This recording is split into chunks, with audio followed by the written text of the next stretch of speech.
100 miyembro ng MILF at MNLF na dumaan sa qualifying exam at training magiging bahagi na ng PNP.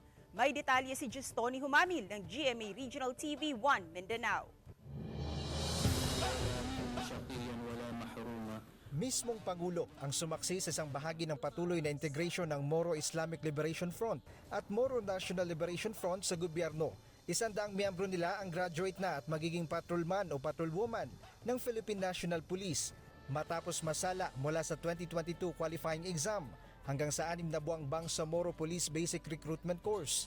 Kayo ang tutulong sa pagsusulat ng isang bagong yugto para sa Bangsamoro tungo sa mas tahimik at matiwasay na kinabukasan. This was part of our gesture for the government na kasama doon sa peace agreement and the peace talks natin, integrating them to be part of the Philippine National Police.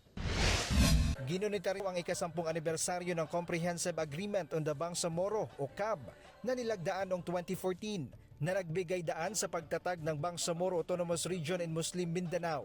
Tinuldukan ito ang rebelyon ng MILF at pagsuko ng armas ng mga miyembro ng grupo. Kasabay nito ang paglalaan ng cash assistance.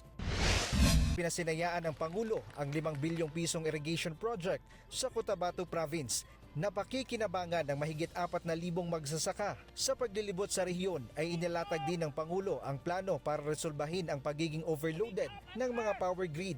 Magtayo na sila ng mga kanilang mga transmission lines na matagal nang inaantay.